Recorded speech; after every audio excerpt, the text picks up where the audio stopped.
Das Forum Nordicum wird unterstützt durch die deutsche Avia Mineralöl GmbH. Good morning.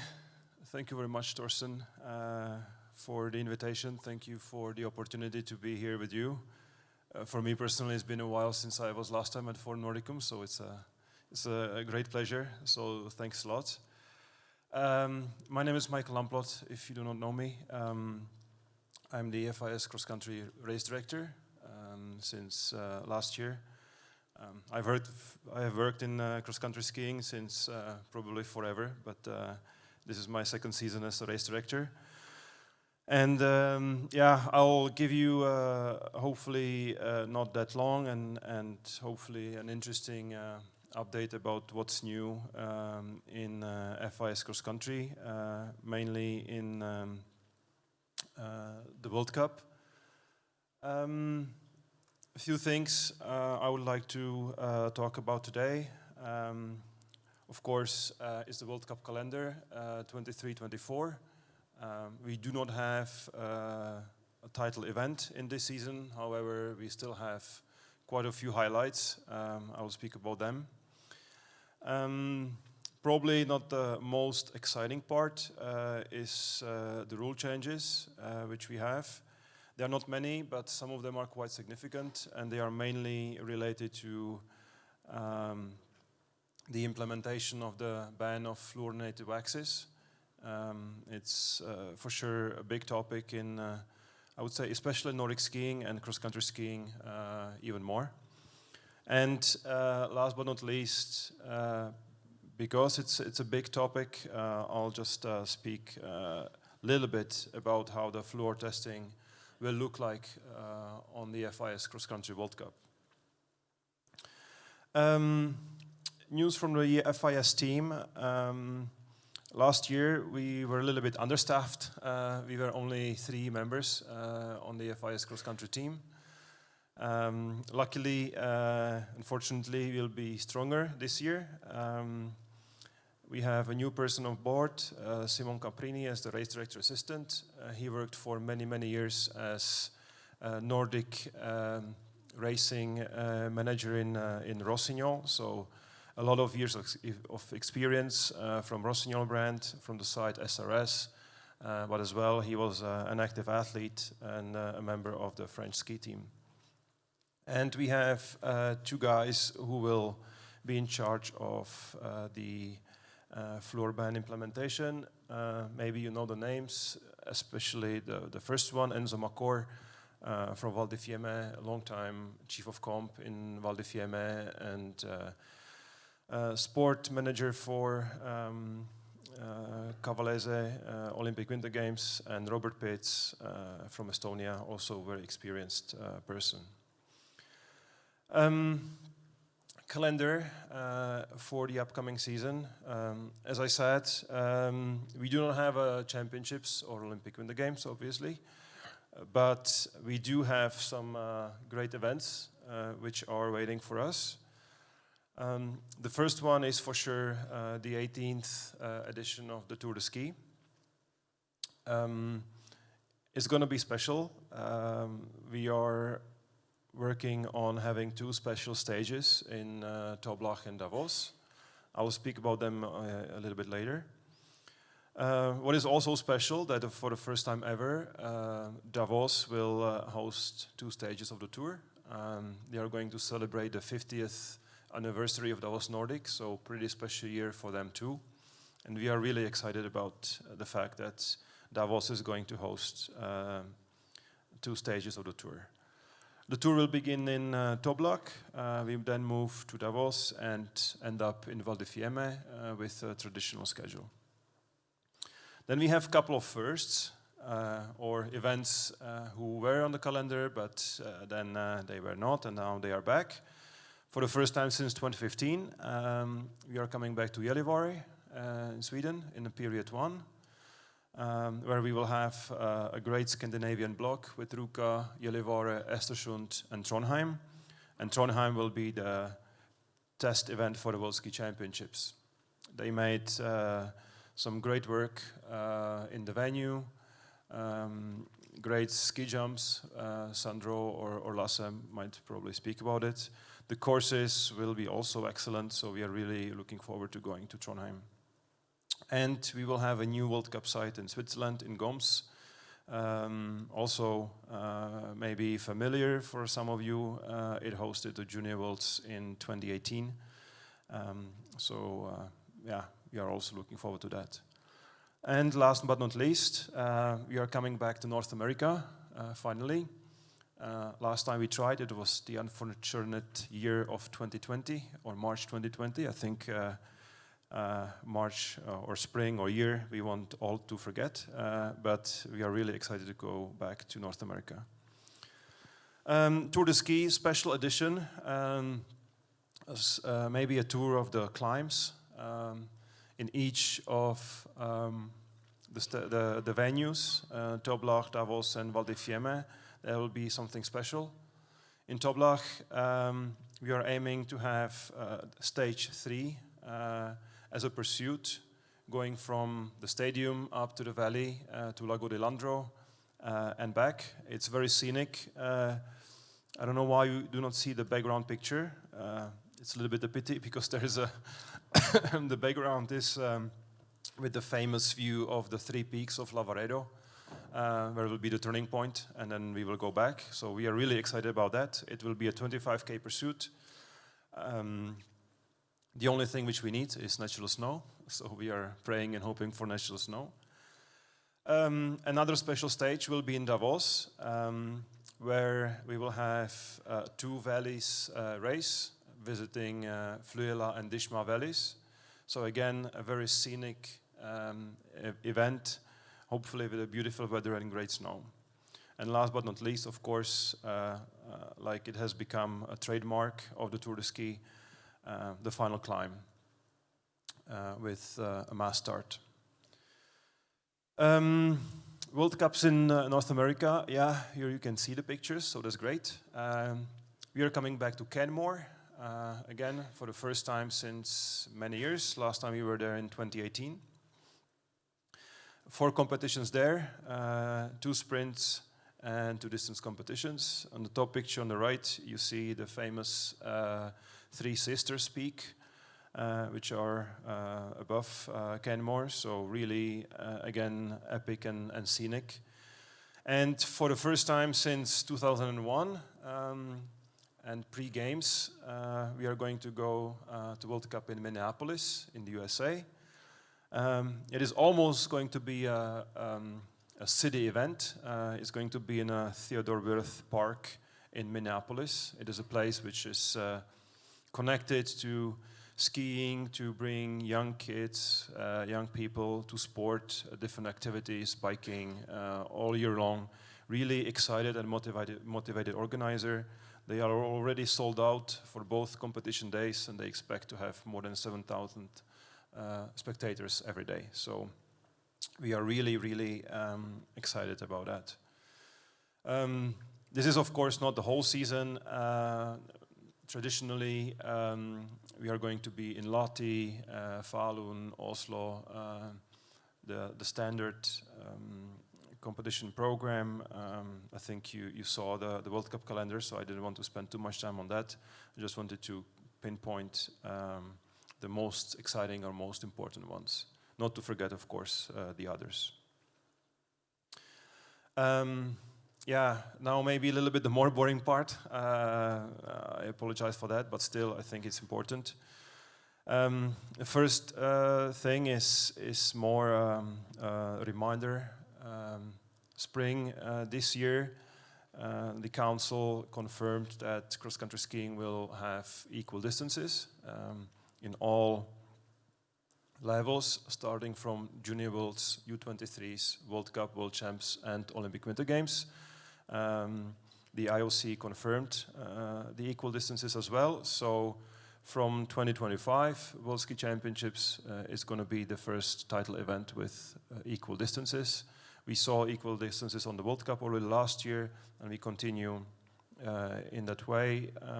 You see the formats and the distances. maybe the biggest discussion we had in the spring was about the mass start 50K, but then, yeah, we agreed that 50K is the distance to be kept as, again, one of the trademarks which we have. Some things which are more related to fluor, and I will go only really fly through, and if you have questions, you can definitely come back to me and we can speak about the details. Because of fluor control, which we will do before and after competition, there are some rule changes. The most significant ones are for the mass start with ski exchange and skiathlon, where we will now allow the skis to be exchanged, to be left in the pits also later, after the start of the competition, at a time decided by the jury. And probably the most visible thing, it will be no longer allowed to re-wax skis during the heats in the sprint, classic or sprint, classic or skate. So one pair in sprint free technique must be used from the quarterfinal to the final, and 2 pairs in sprint classic. In classic, in general, we will allow adjustment of the kick zone. World Cup rules, some technicalities about starting order and seeding for athletes in interval start and sprint qualification. It's more a thing which is impacting how the seeded athletes are drawn, not really a major thing. What is a little bit bigger, or definitely has a bigger impact for the athletes, and we are really happy about that, is that the council approved to increase the prize money by 20% for all FIS disciplines, so not only for cross-country skiing, but for all FIS disciplines, and I'm sure my colleagues will speak about that as well. Cross-country skiing will be a little bit different. Sometimes we like that. Different or more complicated. Depends how you see it. But the increase, 20% increase, we will split in 2 halves. One half, or 50% of this increase, will go to the increase of the daily prize money. So now the winner, or the daily prize money is 55,000 Swiss francs. And the remaining 50% will go to the overall pot at the end of the season and will be distributed for the overall World Cup winners. We involved athletes, our 2 athletes representatives, Jimmy Kligne and Julia Kern, to help us with how the extra money should be split between the athletes. And we agreed together that the best way is to strengthen the midfield. So you see from the positions 9 to 16, it's where the athletes gain the most, plus 400.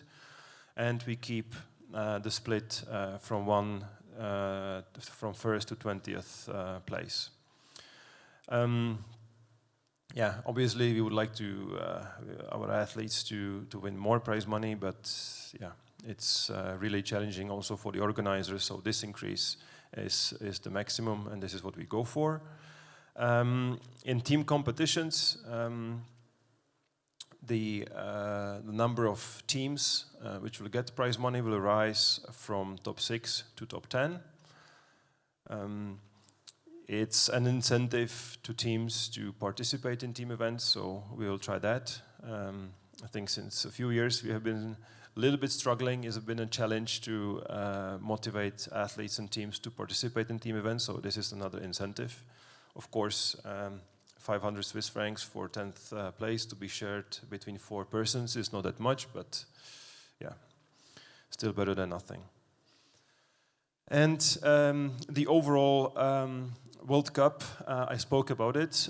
We distribute to top 20 again, and here we had a little bit of a different approach.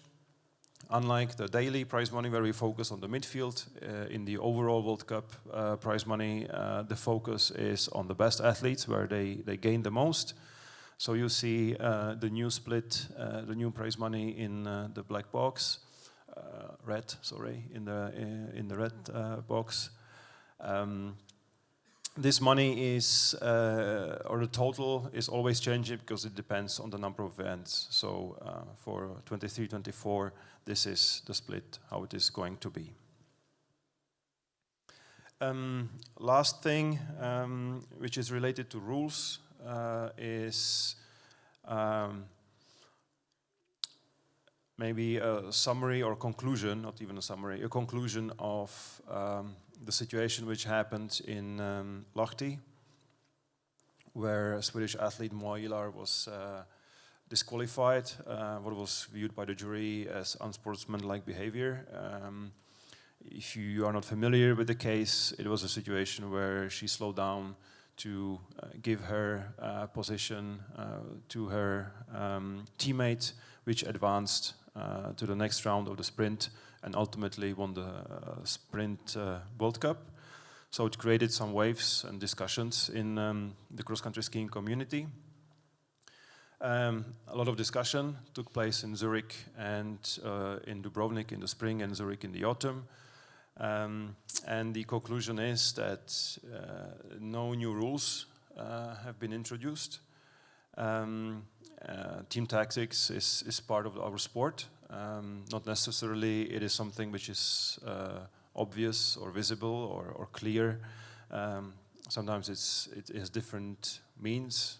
Sometimes it is an athlete skiing fast to collect bonus seconds or extra World Cup points, or it can be picking a heat with her teammate or against a teammate. So team tactics is not forbidden as long as it doesn't mean it's an infraction of other rules like obstruction or something like that. So should this situation happen again, most likely it will be judged differently than it was in Lahti. Still I have, I see 5 minutes. So a few words about fluor control. As I said, for sure a big topic, especially for the teams and athletes. Oops, I don't know what's happening.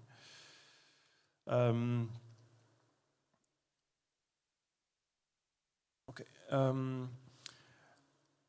The FIS team, the FIS control team, is going to implement the ban on the World Cup, World Ski Championships. This is not the case next year, and U23 and Junior Worlds. So this is our primary goal for the upcoming season, where we will test at every single World Cup and at Junior Worlds, plus some Continental Cup competitions.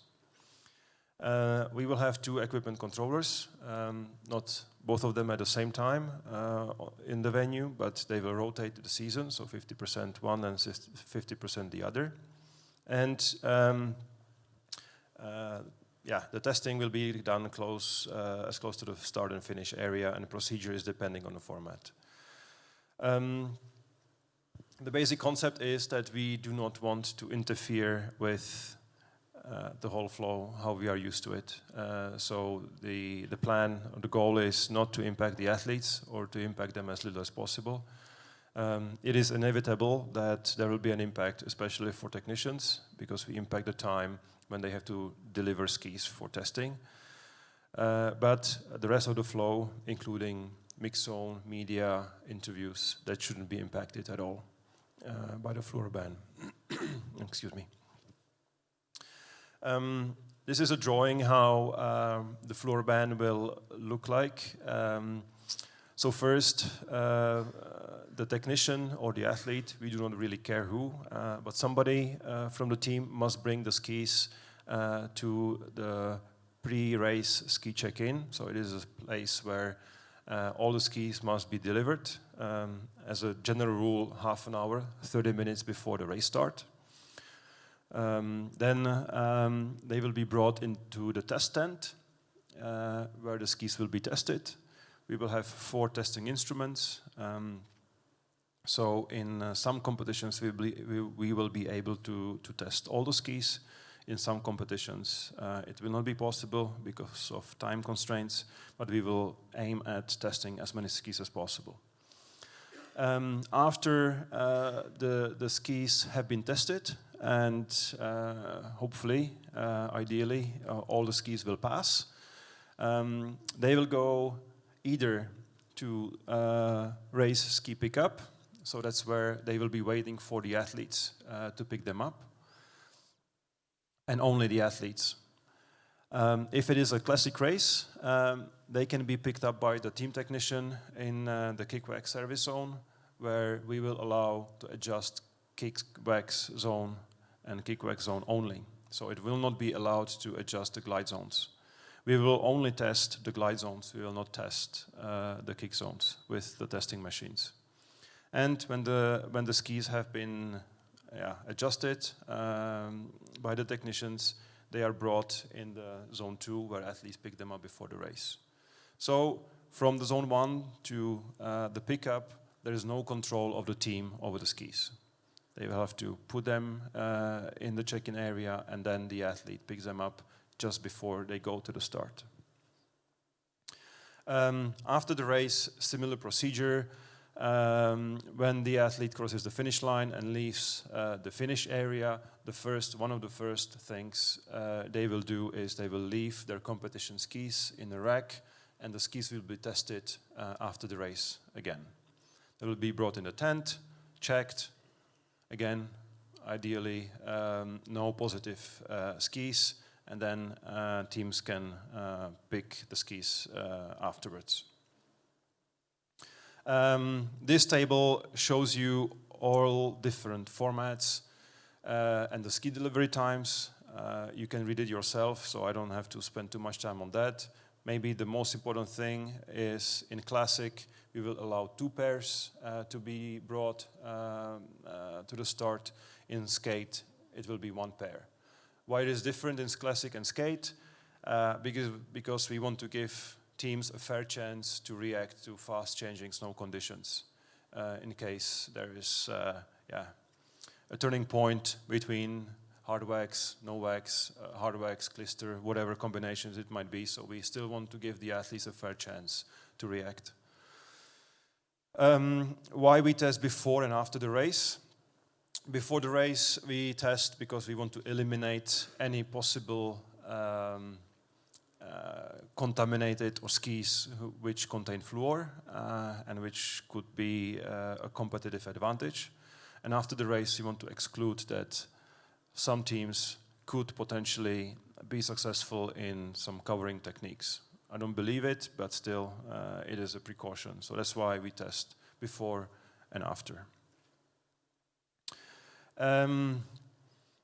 When there is a positive test, we will inform the team first, and then it will be something which will be communicated through standard jury channels. So on the World Cup is going to be an information from the jury. If it is a before the race, then the athlete will not be allowed to start, so NPS, not permitted to start. If it is after the competition, then the sanction will be disqualification.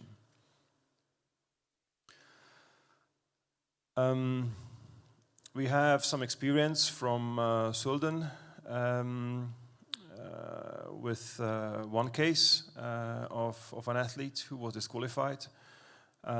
So at this point, and we said it already when we had a meeting with our TV commentators and TV experts, it's important that, or I would like to ask everyone to not use or refrain from using the word cheating, cheaters, things like that, because it's a very complex thing. So the fact that a ski tested red doesn't automatically mean that someone tried to cheat, that someone used fluorinated wax. It can be so many other reasons. It can be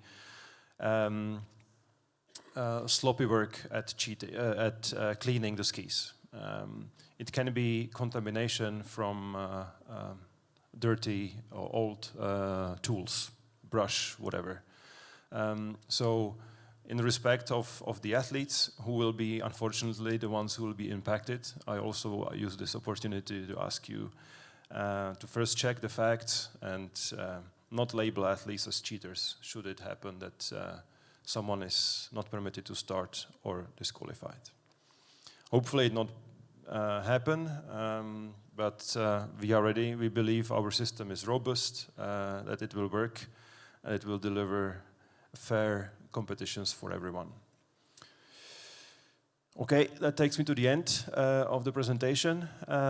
Here you can see contacts of the FIS cross-country team. So for this group, probably the contact on the top is the most important one. Media coordinator Stina Dierhaug. You can reach out to her if you have any questions. If you need an interview, if you need, I don't know, anything related to media work, you can reach out to her. Doris Cullen, she used to be a media coordinator, maybe you know her. She is a World Cup coordinator now. So if you have any practical, technical questions when you come to the World Cup, you can contact her as well. And then Simon, Assistant Race Director, and myself, my contacts below. Thank you very much. Okay. If there are any questions, I'll be happy to answer. I'm quite sure that we have questions. Michael, thank you first for your words. I will start with two questions. It's not a political question, it's only a question of sport.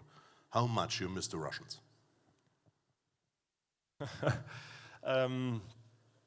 Of course, it's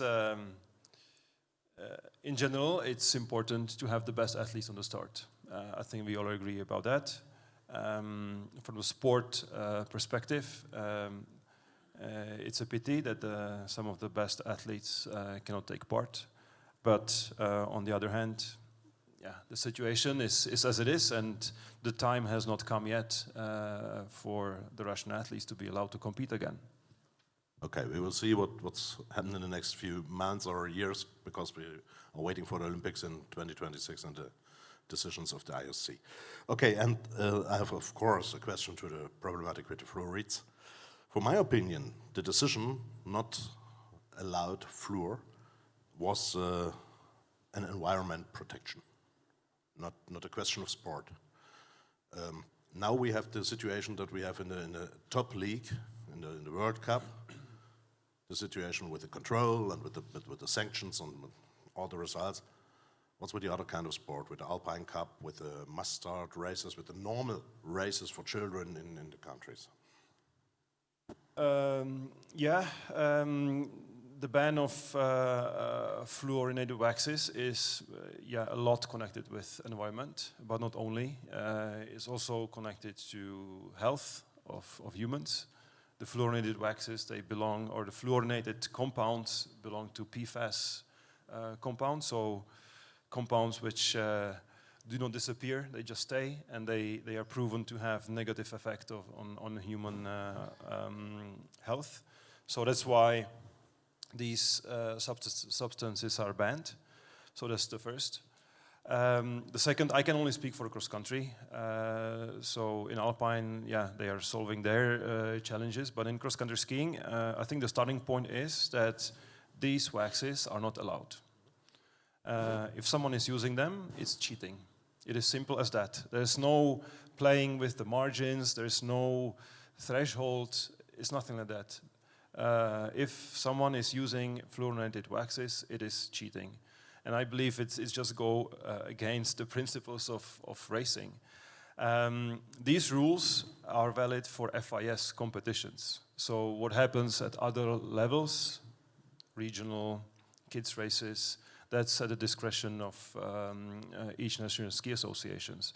Some have a plan which is imposed for all competitions. Some have a different approach. So, and finally, my last question. I have heard the price for a machine for the controlling is nearby 40,000 euros. Is it correct? And if it is correct, who has to pay for it? I cannot confirm the price because they are different from regions to regions, and it's a company which sells them. So we are not, as FIS, involved in the pricing or negotiation about the price. For the instruments which are going to be on the World Cup, it is FIS which purchased them. And for other competitions or other levels, it is the national ski associations who do not have to, but some did buy it. Some nations bought some instruments. I would say majority to be primarily used for their World Cup teams. But also some national ski associations have bought more than one machine, and they plan to use it to implement the fluor ban at other competition levels than World Cup. Okay, thank you from my side. Das Forum Nordicum wird unterstützt durch die deutsche Avia Mineralöl GmbH.